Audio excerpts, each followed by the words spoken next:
Chapter 20. Getting the broth into Peta takes an hour of coaxing, begging, threatening, and yes, kissing. But finally, sip by sip, Pete empties the pot. I let him drift off to sleep then, and attend to my own needs, wolfing down a supper of gruseling and roots while I watch the daily report in the sky. No new casualties. Still, Pete and I have given the audience a fairly interesting day. Hopefully the game makers will allow us a peaceful night. I automatically look around for a good tree to nest in before I realize that's over. At least for a while. I can't very well leave Peta unguarded on the ground. I left the scene of his last hiding place on the bank of the stream untouched. How could I conceal it? And we're a scant 50 yards downstream. I put on my glasses, place my weapons in readiness, and settle down to keep watch. The temperature drops rapidly, and soon I'm chilled to the bone. Eventually I give in and slide into the sleeping bag with Peta. It's toasty warm, and I snuggle down gratefully until I realize it's more than warm. It's overly hot because the bag is reflecting back its fever. I check his forehead and find it burning and dry. I don't know what to do. Leave him in the bag and hope the excessive heat breaks the fever? Take him out and hope the night air cools him off? I end up just dampening the strip of bandage and place it on his forehead. It seems weak, but I'm afraid to do anything too drastic. I spend the night half sitting, half laying next to Peta, refreshing the bandage and trying not to dwell on the fact that by teaming up with him, I've made myself far more vulnerable than when I was alone. Tethered to the ground on guard with a very sick person to take care of. But I knew he was injured, and still I came after him. I'm just going to trust that whatever instinct sent me to find him was a good one. When the sky turns rosy, I notice the sheen of sweat on Peta's lips and discover the fever has broken. He's not back to normal, but it's come down a few degrees. Last night when I was gathering vines, I came upon a bush of rooseberries. I strip off the fruit and mash it up in a broth pot with cold water. Peta's struggling to get up when I reach the cave. "I woke up and you were gone," he says. "I was worried about you."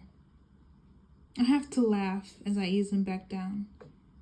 "You were worried about me. Have you taken a look at yourself today? I thought Cato and Clove might have found you. They like to hunt at night," he says, still serious. "Clove? Which one is that?" I ask. "The girl from District 2. She's still alive, right?" he says. "Yes, there's just them and us, and Thrush and Foxface," I say. "That's what I nicknamed the girl from 5. How do you feel?" "Better than yesterday. This is an enormous improvement over the mud," he says. "Clean shoes and medicine and a sleeping bag. And you?" "Oh, right, the whole romance thing." I reach out to touch his cheek, and he catches my hand and presses it against his lips. I remember my father doing this very thing to my mother, and I wonder where Peta picked it up. Surely not from his father and the witch. "No more kisses for you until you've eaten," I say. We get him propped up against the wall, and he obediently swallows the spoonfuls of the berry mush I feed him. He refuses the guzzling again. "You didn't sleep," Peta says. "I'm all right," I say, but the truth is, I'm exhausted. "Sleep now. I'll keep watch. I'll wake you up if anything happens," he says. I hesitate. Katniss, you can't stay up forever. He's got a point there. I'll have to sleep eventually, and probably better to do it now when he seems relatively alert and we have daylight on our side. "All right," I say, "but just for a few hours. Then you wake me." It's too warm for the sleeping bag now. I smooth it out on the cave floor and lie down. one hand on my loaded bow, in case I have to shoot at a moment's notice. Peter sits beside me, leaning against the wall, his bad legs stretched out before him, his eyes trained on the world outside. "Go to sleep," he says softly. His hand brushes the loose strands of hair off my forehead. Unlike the staged kisses and caresses so far, this gesture seems natural and comforting. I don't want him to stop, and he doesn't. He's still stroking my hair when I fall asleep. Too long. I sleep too long. I know from the moment I opened my eyes that we're into the afternoon. Peter's right beside me, his position unchanged. I sit up, feeling somehow defensive, but better rested than I've been in days. "Peter, you were supposed to wake me up after a couple of hours," I say. "For what? Nothing's going on here," he says. "Besides, I like watching you sleep. You don't scowl. Proves your looks a lot." This, of course, brings on a scowl that makes him grin. That's when I notice how dry his lips are. I test his cheek. Hot as a coal stove. He claims he's been drinking, but the containers still feel full to me. I give him more fever pills and stand over him while he drinks first one, then a second quart of water. Then I tend to his minor wounds, the burns, the stings, which are showing improvement. I steel myself and unwrap the leg. My heart drops into my stomach. It's worse, much worse. There's no more pus and evidence, but the swelling has increased, and the tight, shiny skin is inflamed. Then I see the red streak scar starting to crawl up his leg. Blood poisoning. Unchecked, it will kill him for sure. My chewed up leaves and ointment will make a dent in it. We'll need strong anti-infection drugs from the capital. I can't imagine the cost of such potent medicine.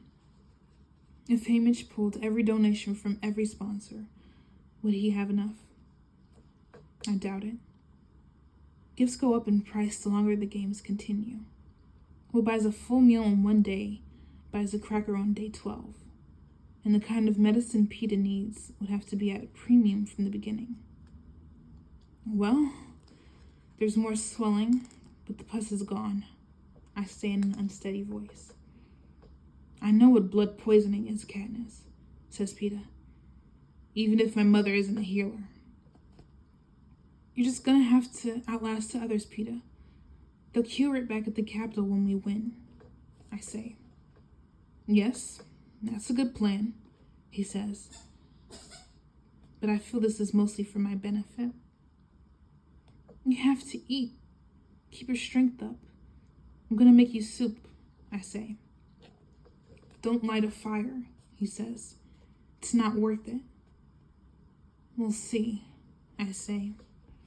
As I take the pot down the stream, I'm struck by how brutally hot it is. I swear the game makers are progressively racketeering up the temperature in the daytime and sending it plummeting at night. The heat of the sun-baked stones by the stream gives me an idea, though. Maybe I won't need to light a fire. I settle down on a big flat rock halfway between the stream and the cave. After purifying half a pot of water, I place it in direct sunlight and add several egg-sized hot stones to the water. I'm the first to admit I'm not much of a cook, but since soup mainly involves tossing everything in a pot and waiting, it's one of my better dishes. I mince grousling until it's practically mush and mash some of Rue's roots.